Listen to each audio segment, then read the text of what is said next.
Entonces Judas y Silas, ambos profetas, hablaron largo y tendido con los creyentes para animarlos y fortalecerlos en su fe.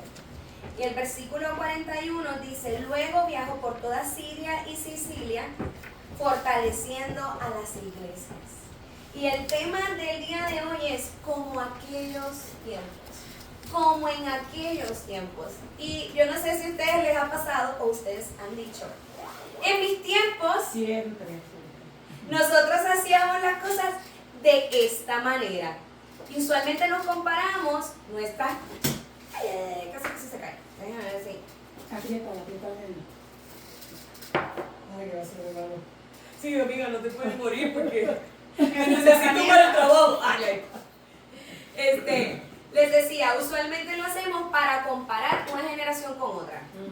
Es que en mis tiempos nosotros celebrábamos el Día de las Madres con mami todo el tiempo y nos dábamos regalos y era, por lo menos en mi casa, si eras mamá te tocaba un regalo.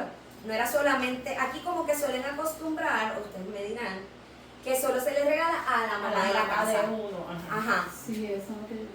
Pero en Puerto Rico usualmente, Acó. bueno, en mi casa había un bebé siempre, o sea, una fiesta. Y de entre todos se regalaban, entre todas las mamás, y siempre era una familia. Eran las tías o quién. Exacto, y las tías salían con muchos regalos, mi mamá salía con muchos regalos, mi abuela salía con más regalos que todo el mundo, porque era abuela. En mis tiempos, yo hacía esto de esta manera o de esta otra. Pues hay ciertas cosas que nosotros debemos recordar, ¿verdad? Y también hay un espacio que le debemos dar a las nuevas generaciones. Pero yo te invito a que tú y yo hagamos un recorrido en la mañana de hoy a hechos. A esos tiempos. A esos tiempos. Como en aquellos tiempos.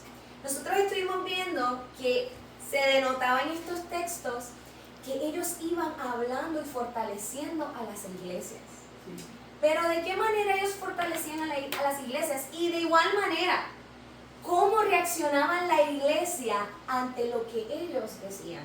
Así que mi propuesta para ustedes en el día de hoy es que veamos cuáles son las fortalezas de esa iglesia primitiva para nosotros sentirnos animados y nosotros sentir el deseo de poder vivir como en aquellos tiempos.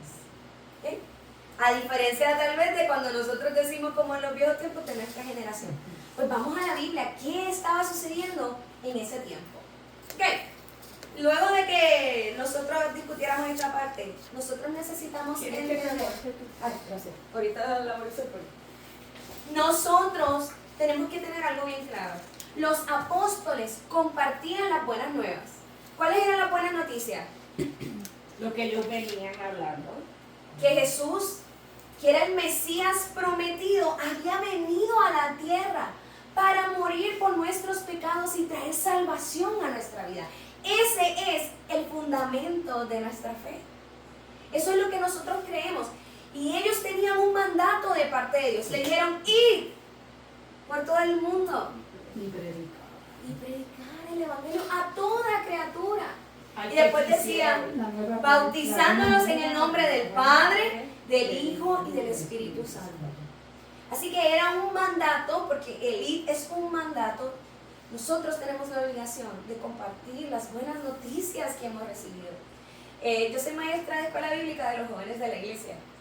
Y el domingo pasado estábamos tocando este tema.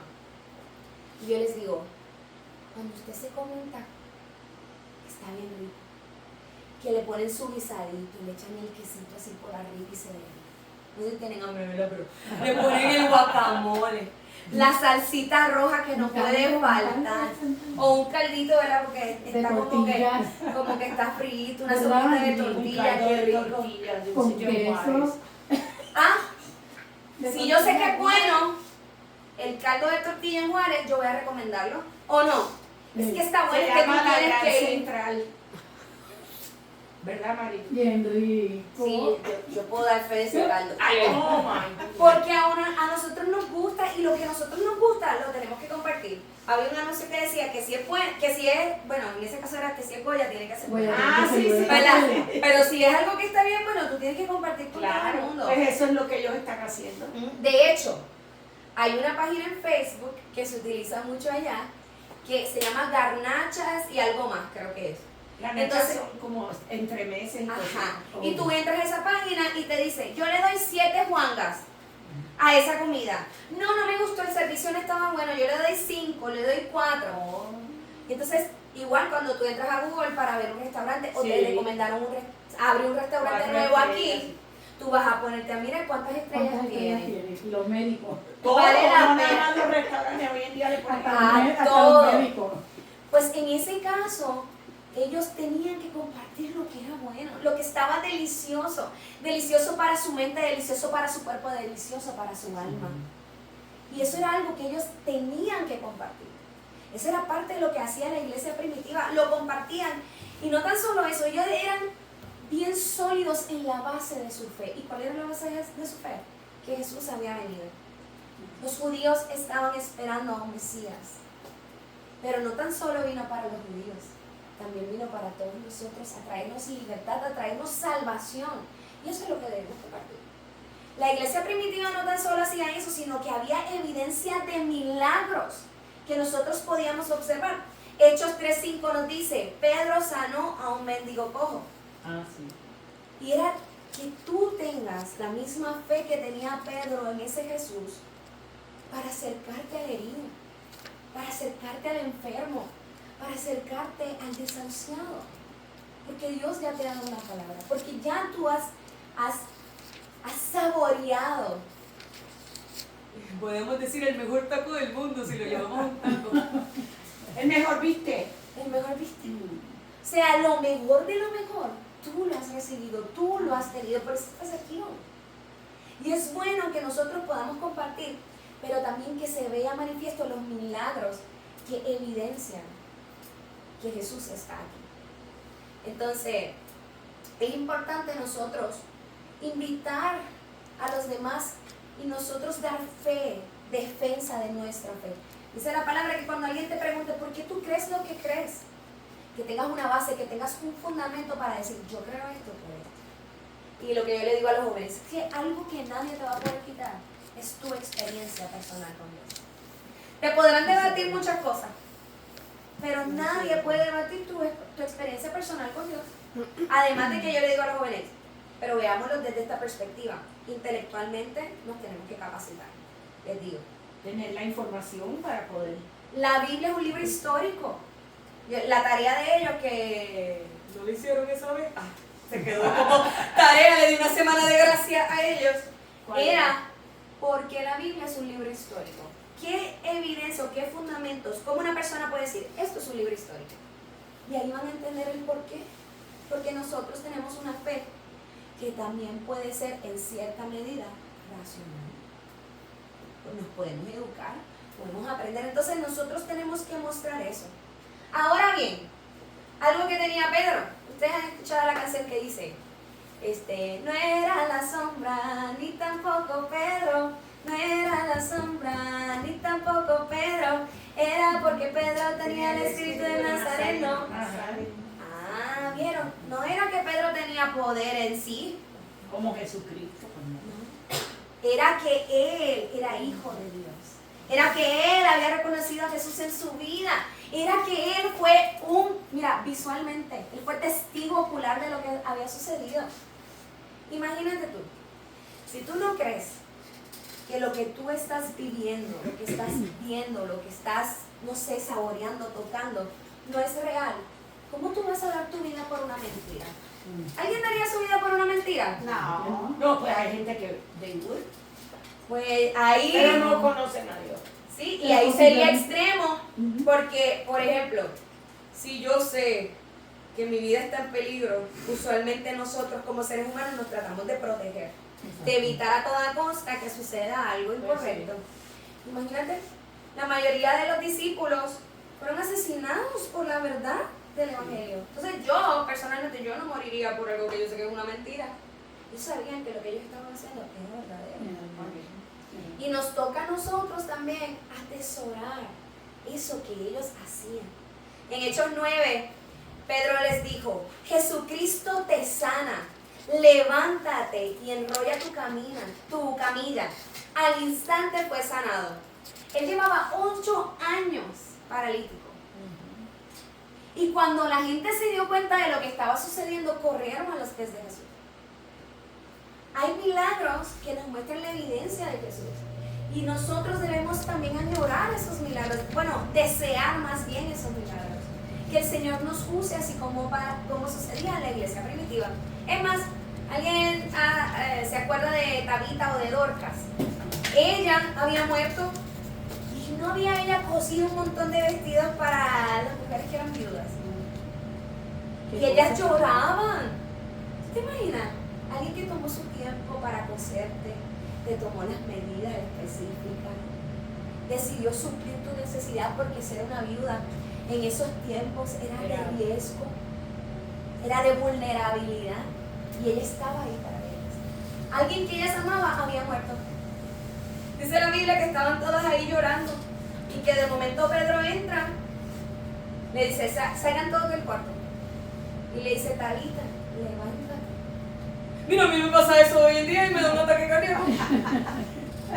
Pero eso es ver el milagro de Dios, ver el poder de Dios manifestado en estos detalles. Y eso es parte de lo que nosotros debemos ver.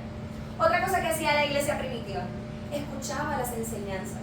Si nosotros vamos al Nuevo Testamento, podemos ver todo un recorrido de Pablo y de los primeros apóstoles llevando la palabra a diferentes lugares. ¿Y qué cosas trabajaba Pablo? Si nosotros vamos a Primera de Tesalonicenses 4, vamos a ver cómo se va trazando lo que Dios quería para la iglesia primitiva. Que también, como en aquellos tiempos, nosotros debemos adoptarlo en este tiempo. Ellos estaban diciéndole, ok, esta es la conducta moral que tú debes tener como hijo de Dios.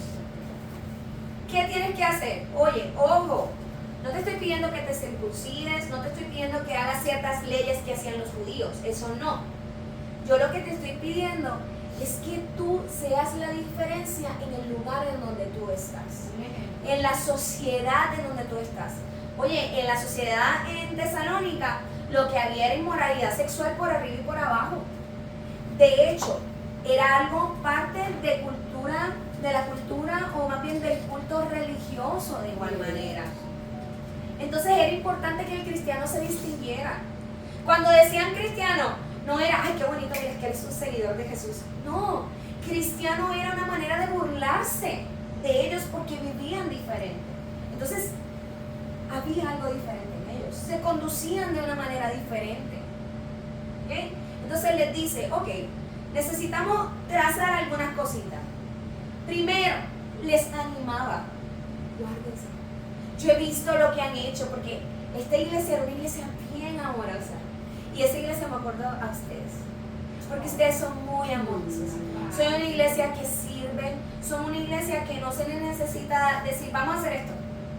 Es como, ¿dónde está la necesidad? Ahí quiero estar yo. Y eso está bien. Y Pablo les anima, ok, qué bueno que estás amando a tu prójimo, qué bueno que estás sirviendo, pero no te quedes ahí. Si puedes dar mucho más, da la milla extra. Da la milla extra para que otros vean lo que a nosotros nos ha alumbrado. No podemos poner una luz abajo de una mesa, por decirlo de alguna manera. Yo le digo al muchacho, imagínense que se va la luz y que tú tienes que poner una velita para comer. ¿Pondrías la velita abajo de la mesa para comer? No. Nosotros necesitamos brillar con la luz que Cristo nos ha dado. Necesitamos ser testigos de lo que Cristo hace en la vida del ser humano, y cada uno de nosotros tiene diversos testimonios, diferentes maneras de decir, es que yo he visto a Dios obrando en mi vida de esta manera, y es importante compartirlo. Sí hablamos y compartimos la palabra de Dios, pero también que nuestras acciones lo compartan. Y ahora bien, esto es todo un rollo, diríamos en México. Yo creo que en Puerto Rico también usamos rollo, ¿o no? O eso ha sido algo que yo he... Eso es mexicano. porque eso es una palabra que yo he adquirido en todo. Nosotros decimos, se pone un revolú, un meollo. Aquí hay también una situación. Nosotros estamos en una santificación progresiva. A medida que vamos creciendo y que vamos avanzando, Dios nos está diciendo, ok, esto que está aquí, hay que sacarlo. ¿Te duele? Sí, vamos poco a poco. Es como si fuera... Hay cirujanos o hay doctores que te dicen, te voy a dar un tratamiento que va a ser de esta manera y tienes que tomarlo cada cierto tiempo. y tú haces ese tratamiento.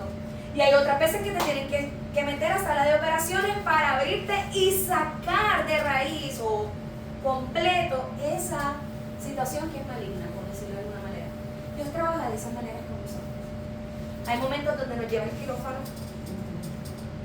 y hay otros momentos donde poco a poco nos va dando el medicamento para que nosotros sanemos. Eso es una santificación progresiva. Y también tenemos que entender eso todos nosotros, porque somos una iglesia, somos un equipo que está compuesto de seres humanos, cada uno con sus virtudes y defectos. Y debemos aprovechar esas virtudes para maximizarlas. También reconocer que nosotros tenemos defectos e irlos trabajando con las personas que están en nuestro alrededor. La iglesia primitiva era una iglesia tan amorosa que ellos comenzaron a vender las cosas que tenían para dárselas a los que las necesitaban. Que hasta llegó un momento que lo querían agarrar de mango bajito, como diríamos en Puerto Rico. Llegó un momento que se querían aprovechar de la iglesia porque la iglesia estaba dando. Y se le dijo, espérate. Vamos a crear un balance.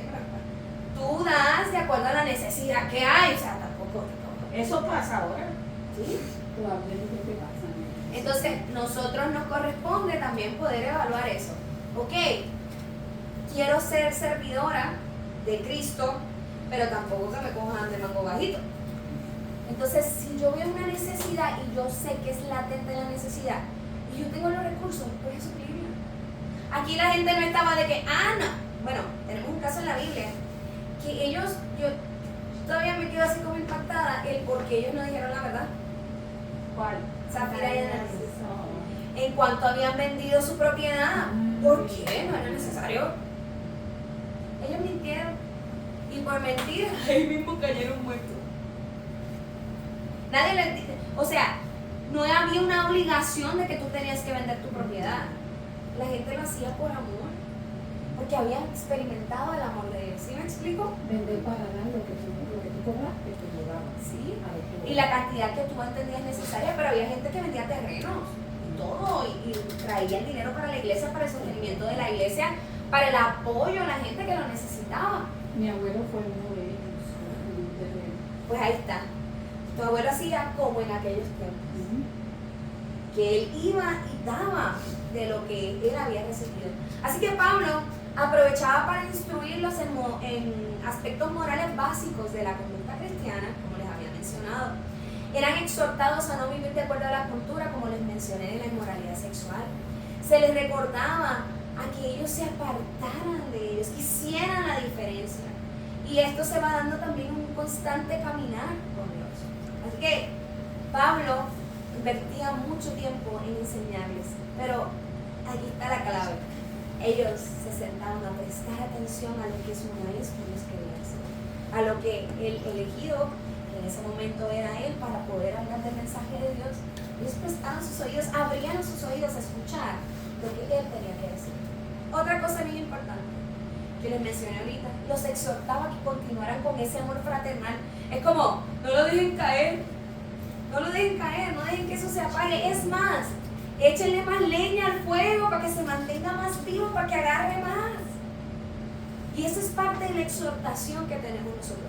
Vamos a alentarnos unos a otros, vamos a apoyarnos unos a otros. Y aquí me gustó este comentario que había visto y se lo quiero leer. El comunismo no es coinonía. Porque algunas personas dicen que ese texto, que es Hechos 4:32, puede ser el principio como para decir que había comunismo en la iglesia. ¿No? El comunismo no era coinonía. El comunismo dice, lo que es tuyo es mío y yo lo voy a tomar. La coinonía dice, lo que es mío es tuyo, yo lo voy a compartir. ¿Sí? Que es importante que nosotros podamos destacar eso. Así que vamos a alentarnos. Como la canción, no pare, sigue. Esta iglesia es una iglesia que yo veo que es servicial. Y eso es lo que los distingue de muchas otras organizaciones. Es volver al principio, como en aquellos tiempos. Exhortaban a que no fueran vagos. Vagos, no vagos en un término mexicano. Huevones. Vagos en un término puertorriqueño. Flojos en la versión mexicana. Oye, Pablo les exhortaba, trabajen, para que la gente vea también, no se queden ahí mirando una mosca. No, que se vea que ustedes son gente productiva, que son gente que están, mira, dispuestos a sobrevivir a través del trabajo, porque trabajar es una bendición. A veces las personas dicen, no, trabajar es un martirio, nos castigaron con el trabajo, pero en realidad el trabajo es una bendición. Pero el que no trabaja no come. Exacto. Pero hay gente que quiere que les caiga de maná del cielo. Así que nosotros tenemos que ser intencionales en tener claro que nos corresponde trabajar y que Dios nos ha dado nuestras manos para poder hacerlo. Gracias a Él podemos tener un trabajo. Y los que están jubilados, gloria a Dios, ya trabajaron. Ahora hay que disfrutar el fruto de ese trabajo. Aleluya. Pero eso era algo que distinguía al pueblo de Dios de las personas que estaban alrededor. Otra cosa que ellos hacían, ellos eran valientes. Oye, ¿cuántas veces llamaban a los apóstoles al concilio y les decían, vengan para acá? Y los acusaban y mentían, la gente mentía. Este está diciendo cosas de Moisés, está diciendo cosas que no son y no sé qué.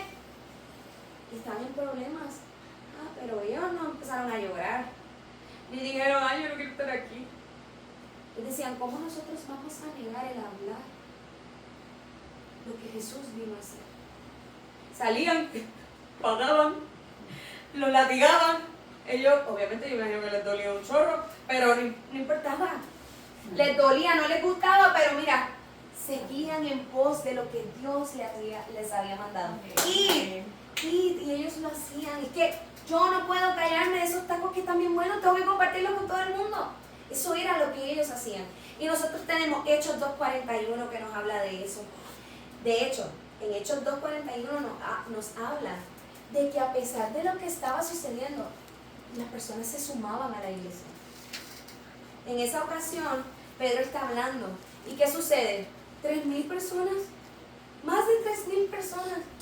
O sea que a pesar de todo el riesgo que ellos estaban enfrentando, había gente que se caía a los pies de Jesús. Decían, es que esto ha cambiado mi vida, esto ha renovado mi vida. O Dios me ha hablado, todas esas cosas. No se podían callar. Hechos 4:19 nos habla de eso. Hechos 4:23 nos hablan de cómo ellos oraban pidiéndole a Dios que les diera valentía. Y después de que ellos le piden a Dios que le dieran valentía, 3 doritos después, o sea, un poquito más adelante en el libro de Hechos, podemos ver cómo ellos salen a predicar el evangelio porque empezaron a perseguirlos. ¿Y qué ellos hicieron? Se fueron. Pero fue una semilla que se regó. Para mí fue un plan maestro, un plan divino para que llegara hasta los gentiles como el día de hoy, como nosotros. No somos judíos, pero hemos recibido la bendición de tener a Jesús, de saber que Él es nuestro Mesías. ¿Okay? Así que ellos enseñaban casa por casa, ellos iban a los templos y enseñaban en los templos, se metían en la boca del lobo, diríamos nosotros. Pero ellos iban a hacer lo que tenían que hacer. Y culmino esta parte con Esteban. Este hombre que amaba a Dios, que fue llevado al concilio por mentira, y él aprovecha para explicar toda la historia del pueblo de Israel para que ellos entendieran que Jesús era el Mesías. ¿Y qué hicieron? Dijeron, esto es un blasfemo. Lo que está diciendo son herejías. Vamos a matarlo. Dice la Biblia que le pusieron la ropa que él tenía, se la pusieron a los pies de Saulo en ese momento. ¿Y qué hicieron? Lo apedrearon hasta matarlo. Y antes de morir, dijo, Padre, perdónalos. No les tomes en cuenta lo que están haciendo, este pecado. ¿Y ahí? ¿Seremos nosotros valientes para eso? Y a veces a uno se le pone la piel de gallinita. Porque uno dice, Señor, ¿podré yo ser lo suficientemente valiente para en este tiempo enfrentarme a eso? De igual manera, Felipe, cuando se acerca al eunuco, eso fue de valiente. Él llegó ahí como que, hey, ¿qué estás haciendo? ¿Estás leyendo eso? Ah, qué bien. Déjame te cuento de qué se trata. Algo del día a día, algo que estaba sucediendo en la cotidianidad de esa persona, hizo que fuera un momento glorioso para poder explicar acerca del Mesías. Y Dios nos pone en lugares específicos, en tiempos específicos, en Jucum, que era una organización misionera a la que yo le pertenecía, le decían, eran citas divinas. Era un encuentro divino. Y hay momentos en nuestra vida diaria que se convierten en esas citas divinas para poder hablar a otros de lo que Jesús ha hecho en nuestras vidas. Yo no me quiero extender mucho, pero yo quisiera que volviéramos atrás. Que volviéramos a como en aquellos tiempos. O sea, haciendo una referencia a la raíz de lo que nosotros creemos, de cómo se fundó la iglesia, qué era lo que hacían.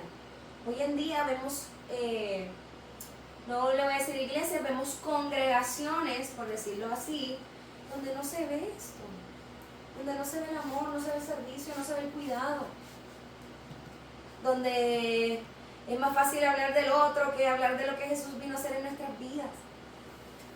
Pero nosotros somos el cuerpo de Cristo. No somos una estructura meramente de un templo. Somos parte del cuerpo de Cristo. Y nos tenemos que animar los unos a los otros y regresar a la palabra y recordar cuál es nuestro fundamento. Y ese fundamento es Jesús. Amén. ¿Lo están haciendo bien? Gloria a Dios, mis aplausos. Pero el reto del día de hoy es que si lo estás haciendo bien, hazlo aún mejor. Esfuérzate más. Permite que Dios trabaje en tu vida más. Permite que Dios vaya trabajando esa santificación progresiva en ti. Permite que el amor de Dios te lleve a mostrarle a otros que Él es bueno. Así que usted le pone a Jesús 1000 estrellitas. En vez de las 5 que salen en Google, usted le pone 1000 estrellitas. Y lo comparte.